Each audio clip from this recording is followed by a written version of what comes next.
Good afternoon. It is gray, but it is very, very warm outside. We have a few showers working the way through the Star City right now. Here's a live look in Roanoke with our Carillion Skycam. Again, gray. We have those showers out there, but man, we have temperatures in the 60s and even 70s. We've been talking over the last couple of days and maybe able to touch 70, and we have in South Boston right now, 69 in Danville, mid-60s. Good afternoon in Lynchburg, 63 for us in Blacksburg right now. This is a one afternoon thing. Big time cold front coming in from the west is going to change that. Just look at this temperature divide. Take a 4.5 hour trip to Cincy and you're going to feel 30 degrees colder. 64 now, the current air temperature in Roanoke. Look at this. You can see that very sharp divide, and there is where we have that cold front. Temperatures hanging out in the mid-30s right now in Cincy, 21 in Chicago. International Falls, 16 degrees below zero, and that is some of the cold air that is coming in our direction. That air mass will modify a little bit, but no doubt it is going to be much, much colder than what we're seeing today. Look at this.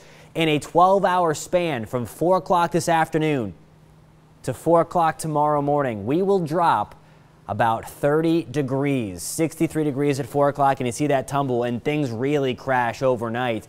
We're back at 44 by 2 o'clock and then 37 degrees by 4 o'clock in the morning tomorrow. Even colder as the time most people wake up around 7, 8 o'clock, 9 tomorrow morning. It's going to be in the 30s and windy on top of that. Satellite and radar showing here is that circulation. Some heavy snow in and around Memphis right now through Indiana, parts of southern Illinois, getting up into wintry mix to Cincinnati right now.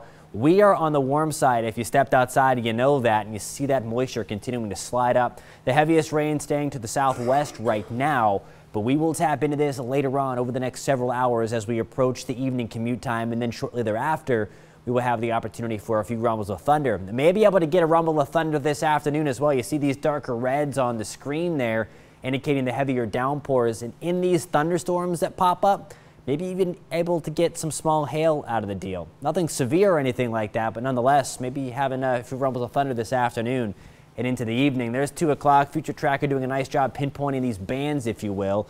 There's 5, 6 o'clock tonight. Again, dodging a few scattered downpours throughout the evening commute. And then one last push late this evening into early overnight. There's 9 o'clock. Notice already cold enough for a wintry mix in places like West Virginia. Far too warm for us. That moisture leaves us by the time the cold air gets in, but a wintry mix possible on the western slopes. We will dry things out tomorrow, but boy, do we turn windy and much, much colder. Here's what's to come: anywhere from another ½ inch to possibly up to an inch or so of rain. This is much needed rain. We've been at drought status for the last few months now, and some places have already picked up a ½ inch to an inch and a half, possibly even up to 2 inches of rain in the New River Valley over the last 24 hours. Tonight, we definitely turn colder as that rain shuts off. Look at that high of 47 degrees again. That comes at midnight as temperatures continue to crash.